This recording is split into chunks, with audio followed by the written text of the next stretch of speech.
ఇది రకీన్ స్టేట్ అంటారు. అంటే మయన్మార్లో రకీన్ స్టేట్ అని ఉంది. ఆ రకీన్ స్టేట్ నుంచి బంగ్లాదేశ్కి కారిడార్ అనమాట. ఇది ల్యాండ్ అండ్ మ్యారిటైమ్ కారిడార్. ఈ కారిడార్ ద్వారా చైనా ఏం చేస్తుందంటే బే ఆఫ్ బెంగాల్లో తన పట్టుని నిలుపుకుంటుంది. అంటే మెల్లగా ఇండియా నుంచి దూరం జరిగి చైనా వైపు ఈ యూనస్ వెళ్తున్నాడు. సో అట్లాగే మిలిటరీ వ్యవహారాల్లో కూడా ఆయన జోక్యం చేసుకుంటున్నాడు. మిలిటరీలో కూడా కొంతమంది తన మనుషుల్ని అక్కడ పెట్టడం ఇవన్నీ చేస్తున్నాడు. ఇది చాలా మందికి నచ్చట్లేదు. నచ్చకుండా ఇతని మీద ఇప్పుడు తిరుగుబాట్లు మొదలైనాయి. ముఖ్యంగా అక్కడ ఆర్మీ చీఫ్, ఆయన 4 స్టార్ ఆర్మీ చీఫ్ జనరల్ అంటారు, జనరల్ వకార్ జమాన్. ఈ వకార్ జమాన్ అనే జనరల్ ఈ మన ఎక్స్ ప్రధానమంత్రి హసీనా ఉంది కదా, షేక్ హసీనాకి దగ్గర బంధువు అవుతాడు. ఈయనే పెట్టింది యాక్చువల్గా, యూనస్ని తీసుకొచ్చి పెట్టింది ఈయనే, ఈ వకార్ జమాన్. ఇప్పుడు వకార్ జమాన్ ఈయనకి యాంటీగా అయ్యాడు. ఈయన నిన్న దర్బార్ అనే ఒక మీటింగ్ జరిపాడు. అందులో క్లోజ్డ్ డోర్ మీటింగ్, మిలిటరీ అధికారులతో జరిపిన మీటింగ్, కానీ అదంతా బయటికి లీక్ చేశారు. దాదాపు ½ అవర్ మాట్లాడితే మళ్ళీ ఒక 1 అవర్ క్వశ్చన్ ఆన్సర్ సెషన్ జరిగింది. అందులో ఆయన క్లియర్గా చెప్పింది ఏంటంటే 2-3 విషయాల్ని ఆయన గట్టిగా చెప్పాడు. ముఖ్యంగా 3 విషయాలు. ఒకటి, ఎన్నికలు డిసెంబర్ ఎండ్ లోపల జరపాలి. నీ ఇష్టం వచ్చినట్టుగా నెక్స్ట్ ఇయర్ జూన్ అంటే కుదరదు. ఎన్నికలు అనేవి ఖచ్చితంగా డిసెంబర్ ఎండ్ లోపల జరపాలి అనేది యూనస్కి ఒక ఆదేశం జారీ చేశాడు. 2, నువ్వు మిలిటరీ దీంట్లో జోక్యం చేసుకోవద్దు, మిలిటరీ విషయాల్లోకి నువ్వు తలదూర్చొద్దు అనేది చెప్పాడు. 3, ఈ కారిడార్ని బ్లడీ కారిడార్ అన్నారు, ఈ కారిడార్ని పక్కన పెట్టని చెప్పాడు.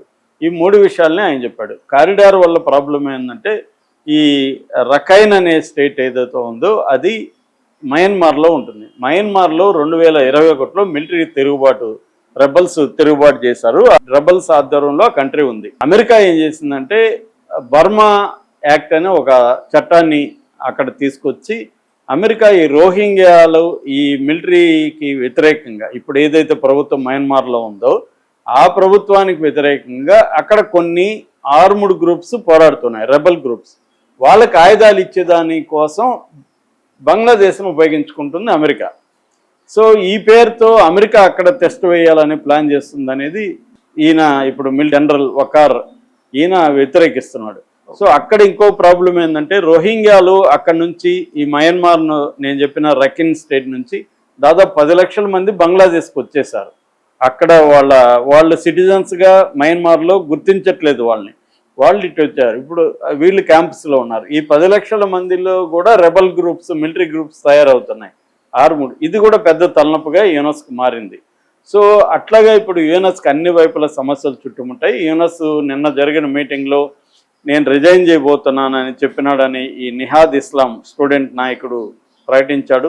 సో ఆయన రిజైన్ చేస్తే అప్పుడు ఇది మిలిటరీ కమాండ్లోకి వెళ్తుంది. మిలిటరీ కంట్రోల్లో ఉండి ఎమర్జెన్సీ విధించి అన్ని పార్టీల సమావేశం వేసి ఈ బ్యాన్ కూడా అవామీ లీగ్ మీద బ్యాన్ ఎత్తేసి సో అందరూ కలిసి ఎన్నికలకు వెళ్దామనేది వకార్ జమాన్ యొక్క ప్లాన్.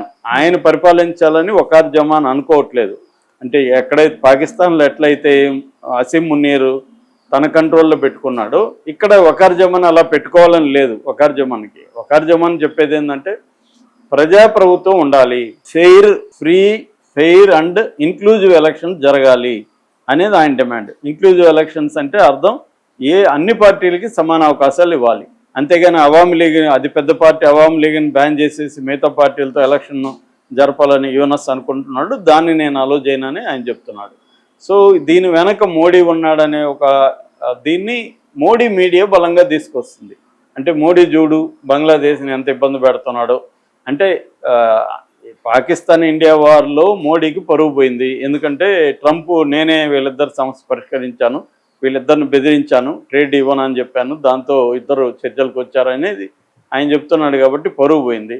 ఆ పరువును కాపాడుకోవడం కోసం, మోడీని ఎలివేట్ చేయడం కోసం ఇప్పుడు బంగ్లాదేశ్ పరిణామాల్లో కూడా మోడీనే ఉన్నాడు అని వీళ్ళు చెప్తున్నారు. అఫీషియల్గా చూసుకున్నప్పుడు మోడీ ప్రభుత్వం దీని పట్ల జాగ్రత్తగా స్పందిస్తుంది. ఎందుకంటే ఇది ట్రంప్ కూడా బంగ్లాదేశ్కి వ్యతిరేకంగానే ఉన్నాడు, యూనస్కి వ్యతిరేకంగానే ఉన్నాడు. ఎందుకంటే యూనస్ని అంతకుముందు జో బైడెన్కి సంబంధించి డీప్ స్టేట్ అంటారు.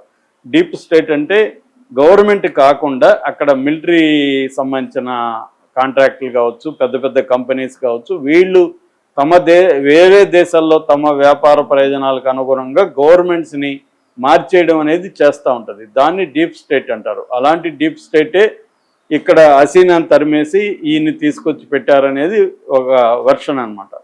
సో ఏదేమైనా బంగ్లాదేశ్లో కూడా మిలిటరీ పరిపాలన వచ్చే అవకాశం ఉంది అనేది చెప్తున్నారు. ఈ పరిణామాల వల్ల మనకేందంటే ప్రాబ్లం, మనకి బంగ్లాదేశ్ 4000 కిలోమీటర్ల పొడవున్న ఇది ఉంది, సరిహద్దు ఉంది. అందువల్ల మనకి వాళ్ళకి అనేక ఇష్యూస్ ఉన్నాయి. అక్కడ త్రీస్తా ప్రాజెక్ట్ ఉంది, దాన్ని కూడా యూఎస్ $1 బిలియన్ తీసుకొని చైనాకి ఇచ్చేస్తున్నాడు. సో చైనా మన దీంట్లోకి ఎంటర్ అయ్యే అవకాశం ఉంది.